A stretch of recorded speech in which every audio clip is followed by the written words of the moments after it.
4X. Siapa sih yang tidak tahu dengan Droid 4X ini?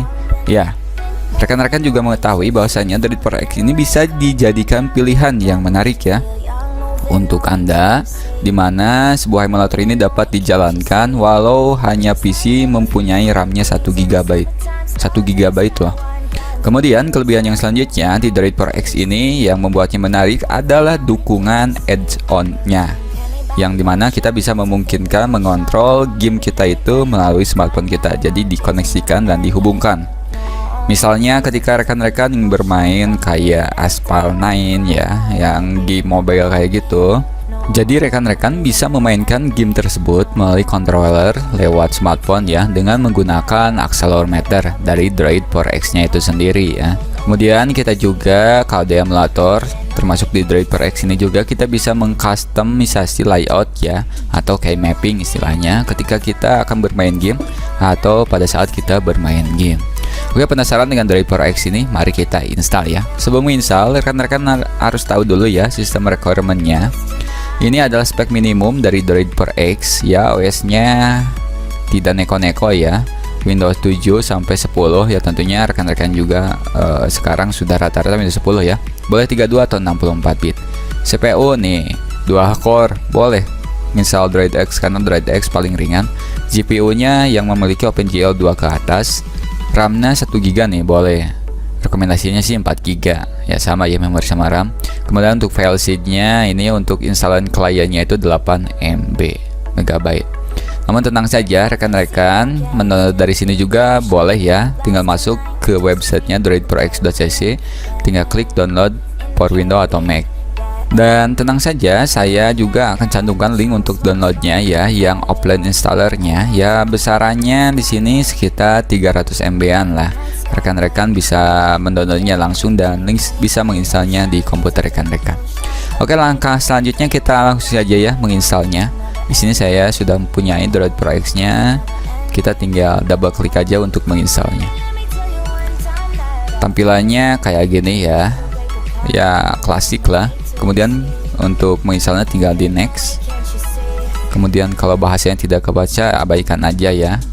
Next. Dan destination folder boleh disesuaikan, mau dari bawaannya di C ataupun kayak saya mau di D, boleh ya. Tinggal oke. Kemudian tinggal install. Oke, proses instalasinya sudah selesai. Kita di sini ada tombol checkbox untuk bisa membukanya langsung. Tinggal diklik finish dan kita akan langsung membuka aplikasi emulator Droid 4X-nya. Dan inilah tampilan Droid 4X.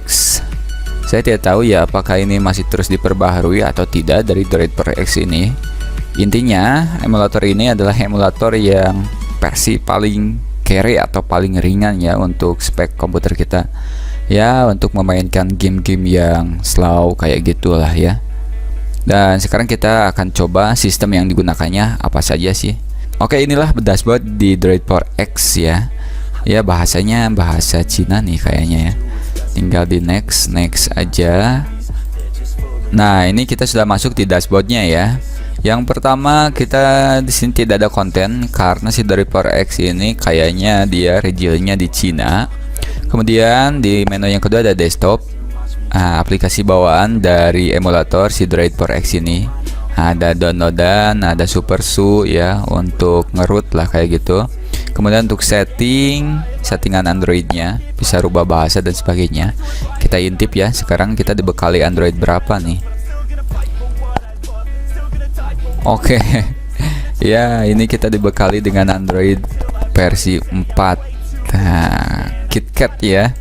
Ya, kita cari aja game-game yang kalau ingin install game yang masih support di Android KitKat kayak gitu. Ya, karena ini versi paling ringan ya, otomatis ya di downgrade OS-nya. Kemudian ada setting, ada browser, ada galeri, ada kamera. App Store tidak bisa diklik. Kemudian di atasnya ada setting, ada basic settingnya, resolusi menyesuaikan dengan defaultnya ya, menyesuaikan dengan monitor kita. Ada setting untuk CPU, memori bisa diatur di sini. Language emulatornya ada 2, China dan English. Kemudian other function, ada share folder dengan komputer kita. Nah, berarti gampang ya, kita tinggal tarik aja ke sini ya. Oke, cukup simple. Dan rekan-rekan kalau ingin install aplikasi Play Store ya harus lewat ini ya, terpaksa. Harus pakai APK install dari luar. Misal kita download yang AIDA aja nih. Saya sudah download AIDA. Kita coba install AIDA untuk mengetahui spek lebih dalamnya ya di si Droid Power X ini. Oke, AIDA sudah berhasil terinstall ya. Dia munculnya di desktop. Nah, di tampilan home-nya kayak gini. Kemudian kita double klik aja untuk AIDA untuk melihat spek dari Droid Power X ini. Sistem. Nah, ini sistemnya bisa disesuaikan ya tadi di pengaturannya. Kemudian kita lihat yang lainnya. CPU. Untuk emulator ini dia menggunakan apa? Ini bawaannya ya, CPU komputer kita tidak dijelaskan. Kemudian untuk display aja langsung. Ini dia displaynya, dia menggunakan GPU rendernya OpenGL ES translator ya, sambungan ya terusan. Nyambung dari Intel HD kayak gitu. Kemudian OpenGL ES versionnya versi 2. GPU version juga sama versi 2. Ya jangan berharap lebih ya kalau ingin menginstal game-game berat kayak Apex dan kayak gitu.